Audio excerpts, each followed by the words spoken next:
Sports minds, people focused, but in this case, a much heavier lean into the sports. We are doing a case study that is involving my favorite team, the New York Jets. So, a few things to clarify. This is not going to be an episode that just simply talks about football or makes any predictions or any of that kind of stuff. While that can offer entertainment value, it does not offer the practical value that I want to get out of doing this. So, instead, I'm going to be looking at the past, how it applies to the present, and we are going to take a broad look into the future. This will not be the only time I do this topic either. This is going to be a rolling case study in which whenever something interesting happens, becomes relevant or topical, I will find a way to talk about it. But first, the drink of the episode is a honey whiskey ginger, smooth and refreshing, and of course, the recipe is in the description. All right, what are we looking at? We are going to be looking at the quarterback position in the NFL, but inside of that, we're going to be looking at a specific metric. I'm going to be looking at high-level quarterbacks in the NFL throughout history who changed teams late in their career, how those moves panned out, and how those teams fared specifically. In order to do so, as this could classify as research, I do have a few parameters. As for the quarterbacks, I'm going to be looking specifically at those who are with their teams for multiple years. In fact, specifically, it's going to be 10 or more years, and then for the last few of their career, they change teams. The results I'm going to be looking at are based purely from a success viewpoint, wins and loss, if they were able to win a championship, and how the teams fared or are faring with them or after they left. Again, it's not a giant list, but there is enough of a sample size to make what the New York Jets did in trading for Aaron Rodgers worth looking into. Context. How did we get here? And by we, I mean the New York Jets. Not to bore you with my heartbreak as an NFL fan, but the Jets just have simply not been a great franchise. From the business and organizational perspective, they've had a lot of turnover of their coaches, administrators, and players. They've had really low retention on its best players, and when they had the opportunity to, they spent way more than they needed on less than stellar assets to build their team, resulting in poor roster construction and continued losing. So that's the broad story. How we got here, where we're at now with Aaron Rodgers, is sometimes you get a little lucky.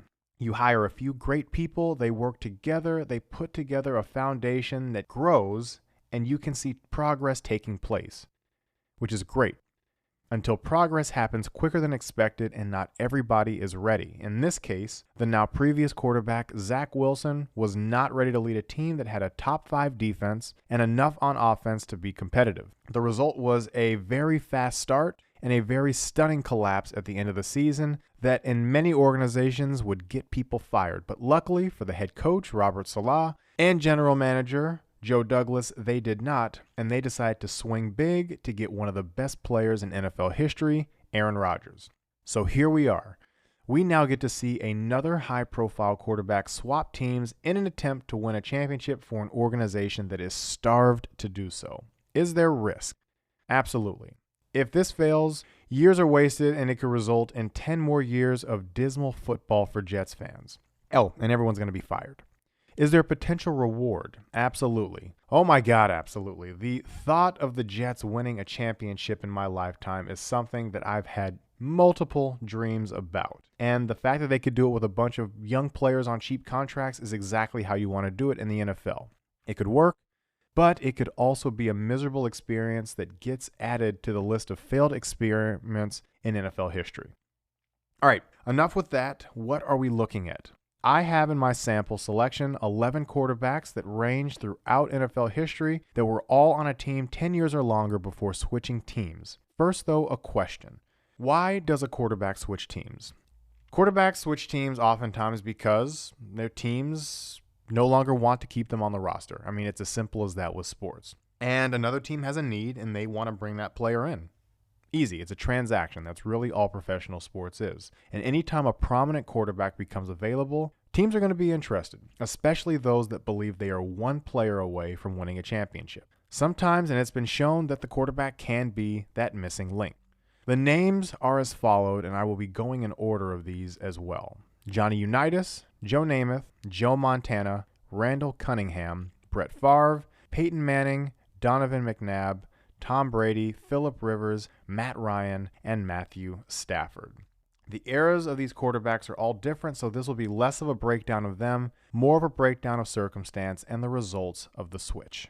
All right, number one up, Johnny Unitas, Baltimore Colts, 1958 to 1972. Super Bowl champion, Hall of Famer. So why was he traded from Baltimore? This was Unitas' second to last season when he got traded. The Colts had just had a down year, a season after being one game away from the Super Bowl. They had new ownership, a new GM, and they felt it was time for a change. He ended up being traded to, at the time, the Chargers. They had not made the playoffs since 1966. A disengaged fan base needed star power. Little did they know, they had drafted it that same year. Unitas was brought on to help revitalize a team, but he was a shell of his former self and only lasted half the season before being replaced by Chargers legend Dan Fouts, who would then go on to quarterback the team for 14 seasons. The 5 years after Johnny Unitas left the Colts, they were 37 and 33. That's 37 wins, 33 losses, 3 playoff appearances, all losses, and that was that. The one season that Unitas was with the Chargers, they went 2-11 and 1 tie, and despite having their future quarterback in Dan Fouts, no playoff appearances towards 1979. So that's just one example of it. And again, different eras. It's tough to really break down what had happened, especially not being alive then. But that's just a glimpse of how these transactions work. Second one, Joe Namath. Broadway Joe. There is a theory that the reason the Jets have sucked is because he made a deal with the devil to win Super Bowl III. Anyway, Broadway Joe, New York Jets, 1965 to 1976. Super Bowl III champion, Hall of Famer, an occasionally creepy old man. Just look him up on YouTube if you want to dive a little bit more into that. But moving on, Joe Namath lives on in Jets lore as the guy who brought us our only championship. But he did not finish his career in the Big Apple. In fact, he swapped coasts and moved to LA to play with the Rams after a series of injury-plagued seasons to end his career with the Jets. He was waived when a trade could not be completed to the Rams, and the Rams at the time were a perennial playoff contender. And when you are that close to winning it all, you take a big swing to try to secure that championship. Hoping that he would revitalize his career with the team, Joe Namath only made it 4 games before being benched and ultimately retiring from the NFL. In the 5 years after Namath left the Jets, they went 33 wins, 44 losses, and a tie. 1 playoff appearance, and it was a loss. Namath spent 1 season with the Rams, and they actually went 10-4, but only 2 of those wins were from Namath. He did retire after 1 season in Los Angeles. All right, we're going to start getting into some more modern names. You're going to see Joe Montana. Depending on your perspective, he might be the greatest quarterback of all time. He is 49er royalty who did not finish his career with the team that drafted him. After missing 2 seasons due to injury, he was traded to the Kansas City Chiefs. The Chiefs were right on the edge. 3 straight appearances in the playoffs, but something was missing to get them over the edge. Joe Montana became available, and the Chiefs had a win-now roster, and the move got them 1 step closer, but not quite to the finish line. This was one of the rare instances where both teams fared relatively well. After Joe Montana left, the 49ers were able to seamlessly transition to Steve Young, who was just waiting in the wings. In the 5 seasons after Montana was traded, the 49ers made the playoffs each year and even won a Super Bowl in the first 2 years in 1994. The Chiefs ended up getting 1 round further than they did the previous year in 1993 as they lost in the AFC Championship game in the Bills. 1 more season followed, and while it was another playoff appearance, it faltered out with a first-round exit. 49ers clearly won there, and it's rare that you can transition right away to another Hall of Famer, but I would say that both teams kind of got what they wanted, despite Kansas City not fully getting the championship.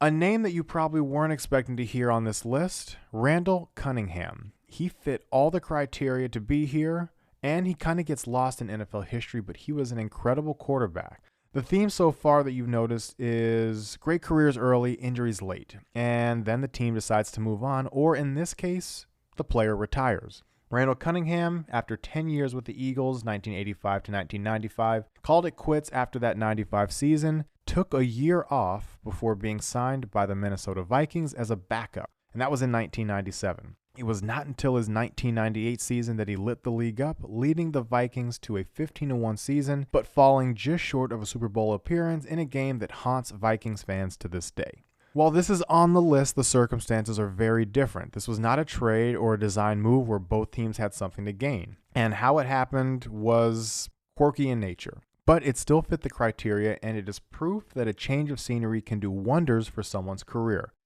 Cunningham lasted 3 seasons in Minnesota before bouncing on to 2 other teams to end his career.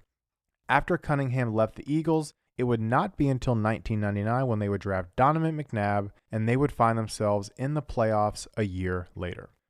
All right, Brett Favre, our favorite welfare stealer. Before Brett Favre was working behind the scenes to drain the poorest state in the U.S. of even more resources, he was terrorizing the state of Wisconsin by threatening to retire every season just so he could avoid going to training camp. And he almost got away with it one more time too. That is until the 2008 season when Green Bay traded him to the New York Jets. My Jets, yes, the Packers had drafted Aaron Rodgers a few years prior, and yes, if you are wondering, it is the same Aaron Rodgers that we currently have now.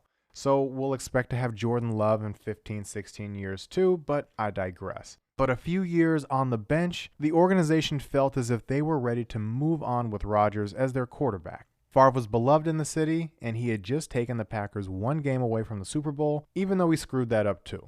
All right, enough cheap shots at the old gunslinger, but Favre became a Jet after years of middle-of-the-road play and an oft-injured quarterback in Chad Pennington, who was loved by Jets fans, by the way. The Jets traded for Favre in August. They pushed their chips to the middle of the table, started 8-3, looked like a legitimate Super Bowl team, and then it crash-landed. Favre got hurt, and the team hid it from the league, which is illegal, by the way. He sent pictures of his junk to a woman in the Jets organization, despite being married. Not that it would be any better if he wasn't married, but then to cap off his season, the Jets lost 4 of their last 5 games, which included the season finale to the Dolphins, who were led by Chad Pennington. Anyway, after this Jets experiment failed, the whole coaching staff was fired, and then Rex Ryan, who to this day brought the most exciting couple of years of Jets football we have seen, was brought into the organization. We went to back-to-back championships games the following 2 seasons, and then we went back to sucking. Favre also went to Minnesota for 2 years, and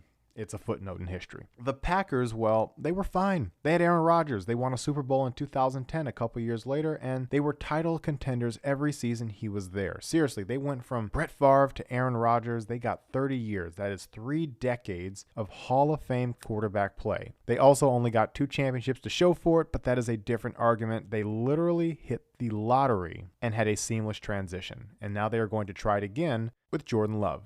Okay, Peyton Manning, the sheriff, perhaps the most intelligent mind to play quarterback in NFL history, and he got cut. Coming off an injury in which he missed the entire 2011 season, the Colts bottomed out and earned the number 1 pick in the draft. They fired their entire regime and decided it was time to move forward. Stunning. But similar to the Packers, they had the opportunity to move to the future with the guy they drafted number 1 overall that year, Andrew Luck. More on him in a second. After a very public free agency tour, Peyton Manning signed with the Denver Broncos, who themselves were coming off of their own wild season of Tebow mania. Back home, where I grew up in Colorado, we have season tickets to the Broncos, and 2011 might have been hands down the most fun season of football I've ever experienced, but it was deemed unsustainable. But also the fans adored Tim Tebow, the quarterback at the time, and the only way they could realistically move on from him was to sign Peyton Manning, and they did. Initially, both teams were very well off. The Colts with Andrew Luck became a playoff team in his first season and peaked at making the championship game in year 3. Sadly, Luck's career ended up being cut short by injuries and he retired. Since then, the Colts have never recovered, and you will see why in a bit.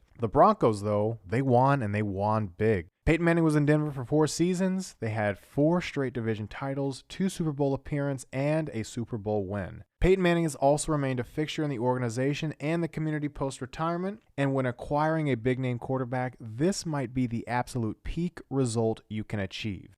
Although I would say Peyton Manning is a unique study in his own right, this is exactly what you're hoping for when you do this kind of move. Alrighty, Donovan McNabb. I said this name earlier when talking about Randall Cunningham. I go to school at Drexel, which is in Philadelphia, and boy, is that city something else, especially when it comes to its sports. I mean, they booed Santa Claus. Enough said. But what makes McNabb so interesting is how underappreciated he was and still is. Jalen Hurts will likely become the biggest name in Eagles quarterback history if he stays on his current trajectory. But Donovan McNabb, after being drafted and booed the same day he was drafted in 1999, was with Philly for a decade, and in that time, he made the playoffs 8 years, which included 5 championship games and a Super Bowl appearance. That's a pretty great resume, but again, in the Philly sports scene, he was never embraced, which is baffling in sports lore. In the NFL, teams rarely trade within their division, but McNabb, after the 2009 season, was traded to the now Washington Commanders. Weirdly, though, he received a standing ovation from the Eagles crowd in his first game when he returned to Philly. You don't miss him till he's gone, I suppose, but the 2010 season was disastrous for Washington, and it culminated when they gave him a lucrative extension in the midst of a mediocre season, and then hours later got annihilated at home on national television by his former team. The Washington Commanders are now under new ownership, but if you know sports, this was very on brand for a team that was easily the worst franchise in sports run under Dan Snyder. So what was the aftermath? The core of that team really crumbled. Andy Reid, yes, he was in Philly before his now dominant run in Kansas City. He was fired, and the team missed the playoffs 5 of the next 7 years, and the 2 times they were in, they lost. Washington, they screwed up McNabb, and then they screwed up RG3 and countless other players in that time as well. They are a disastrous franchise that made classically poor decisions, and McNabb was one of them. Not because he was a bad player, but because it was an awful fit.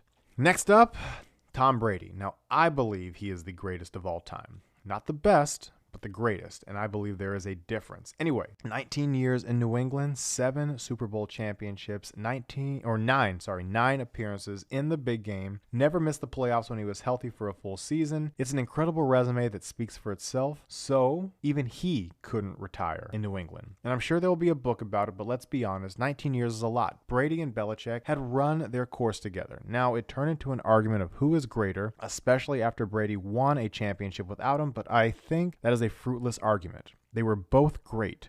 They both are great. They were just greater together. Similar to Peyton Manning, Brady was a free agent and signed with his new team. He had 3 seasons in Tampa Bay, all of which playoff seasons, one of which, his first in 2020, resulted in a Super Bowl championship. Tampa Bay had been coming off of meddling quarterback play from a guy they drafted in Jameis Winston and felt as if they could be true contenders with Brady. They were, and it paid off. New England has not been as fortunate. They've shown promise, but they have not quite put it together. Now, I'm not as critical as some are towards Belichick and the Patriots, despite my Jets fandom, but when you look at how flawed those teams were after Brady and even Brady's last year, Bill Belichick is still one of the best coaches in history for getting as much as he did out of those teams. A lesser coach would have bottomed out. The Patriots have been in the mix each year and have just missed out on the playoffs slightly. This study will get to continue, though, as Brady's retired because the Patriots are still figuring it out and Belichick is still there. Tampa Bay post-Brady is going to be in for some lean years as they sold everything, including their soul, to win in the moment, which they did. Now they get to deal with the financial ramifications for doing so because there is a cost to winning. But in the NFL, winning is everything. All right, we've got a couple more, 3 more. Philip Rivers, one of the most underrated careers in NFL history. Awkward throwing motion, no Super Bowl appearances, and in a market that was relatively small with a franchise that is questionably run, to put it neatly. Philip Rivers was originally behind Drew Brees and always was close but never quite there. It's a shame because he never missed a game once he became a starter, was always reliable, and the ultimate gamer. And his trash talk was legendary. When he left the Chargers, he went to the Colts, and in his lone season there, he took them to the playoffs, where they lost in the first round. And he was part of the sequence of quarterbacks the Colts used to replace Peyton Manning and Andrew Luck. The Colts tried to reverse engineer what happened to them, thinking they were a title contender with the right guy in place, and it just didn't work out the way they hoped, although this one was not as bad as it seemed. Even I'm undervaluating Rivers with his contributions with this short part of the show, but my God, he was a joy to watch play again, a true gamer. The Chargers landed their QB of the future in Justin Herbert, and time will tell if they can win with him. He's up for a contract this year, and he's going to get paid big money. The Colts ended up drafting their guy this previous draft, but it wasn't until they tried this veteran game of QB bingo not 1, but 2 more times. So, time will tell. Next guy, Matt Ryan. In 2009, the Atlanta Falcons were reeling. Michael Vick had just gone to jail. The coach they hired in Bobby Petrino abandoned the team in the middle of the season, and they sank to the bottom of the league. Matt Ryan was the safest pick in that draft, and the Falcons were lucky to nab him at number 3. What he provided was 14 years of excellence. There were few better ambassadors for a franchise than Matt Ryan, and had he won Super Bowl 51, his legacy would have been forever different. Matt Ryan's time in Atlanta came to an end because the Falcons got caught flirting with a younger player. Deshaun Watson, who became available after the 2021 season, Atlanta tried to trade for him. Originally, their plan was to bring Ryan back for that upcoming season, but after hearing that they wanted to replace him, he understandably wanted out, and the Falcons, even though they did not land Deshaun Watson, obliged. Even the Colts, who are now on their 3rd quarterback in as many years. Phillip Rivers, they tried Carson Wentz, and now they were going to try Matt Ryan. It started off well, and it sounded like it was going to go well, until it didn't. The team struggled, the coach got fired, Ryan got benched, and the team drafted a quarterback a couple of months ago. Ryan was released, and due to a clause in his contract, he still is technically an active player so that he can get paid, and is currently broadcasting for CBS. The Falcons, we will see. They have a young core and an intriguing roster. They're flying a little bit under the radar, no pun intended, but the quarterback is key though, and while they have a ton of young and cheap talent on their team, the time to win may be sooner rather than later before you have to start paying everybody. Perhaps they'll be their own case study, and maybe they will be looking to get a veteran quarterback of their own and end up on this list. All right, we got one last one. Matthew Stafford, and he gets very mixed reviews in the eyes of sports fans. To some, he was a victim of a poorly run franchise in Detroit, and despite always being loyal to his team and city, he never had the same reciprocated to him from the franchise. To others, he's an overrated guy who always padded his stats in moments where they were never necessary. When it comes time to look at his Hall of Fame candidacy, he'll be an incredibly tough decision. He won a Super Bowl in LA. He has over 50,000 yards passing and a 2-to-1 touchdown to interception ratio. Was it him? Was it the situation? It's a debate for another day. After the 2020 season, Detroit decided that after its latest regime change, it may be time to move on. Stafford agreed, and he wanted to go to LA, where they were also hoping to move on from a quarterback they had. It's rare that teams get to swap quarterbacks in a trade, even rarer when it looks like it's going to work out the way that it did. The Rams paid a high premium to dump their quarterback in Jared Goff, his contract, to the Lions. In return, the Rams got what they felt would be the missing piece to a Super Bowl, and that is exactly what happened. 2021 ended in a championship for the Rams, Stafford's first season. They did it, and more, and all the moves they made paid off. It's validation for the Rams and for Stafford. In 2022, however, the Rams struggled. Injuries, bloated contracts, a lack of depth, no draft picks, or cap space created a sequence in which they were unable to replicate their success, but they won a championship. Similar to the Buccaneers, there is a price for success. The Lions are a fascinating team. In 2021, their first year with Jared Goff, they went 3-13-1. Dismal, but Goff did not play poorly. In 2022, they started out the season 1-7 and finished 9-8, eventually eliminating the Packers from the playoffs in the last game of the year, which triggered Aaron Rodgers now coming to the Jets. They're young, fun, tough, and the future is bright. Time will tell whether or not this works out for the Lions the way it did the Rams, but they are a very intriguing team to look out for this upcoming year. All right, and that is 11. But I enjoyed this, and if you hung in there to the point, there is a little bit more that I want to go into. Number 12 will obviously be Aaron Rodgers this year, and if you've learned anything from this episode, it's that we do not know how this is going to turn out. I just looked at the raw numbers of how these teams fared. No circumstances or anything related to the situation. Of the 11 quarterbacks on this list, 6 of them led their teams to the playoffs at least once. Of those 6, 3 won Super Bowls. So again, if we're looking at the raw numbers, about 55% made the playoffs and 27% won a Super Bowl. I'm not making a great case for my excitement, but I don't have a choice here. Aaron Rodgers is the quarterback of the Jets, and I have no choice but to go with it as a fan. So why is this relevant? In business, you sometimes reach an inflection point, whether you have maxed out, bottomed out, or just need a change. It is possible, and there are many avenues to pursue it. In this case, take in proven commodities to elevate your teams to the next level. Can it work? Absolutely, but there are things to caution yourself of beforehand. Adding someone who has done something one way for a long time means your ability to train them to do something new will be heavily limited. In fact, you may be adjusting more of your culture or philosophy to fit them than it is the other way around. If you have an impressionable team of people, this can work, especially if they're all motivated. If they are also fixed minds, it could cause a problem because people are change resistant.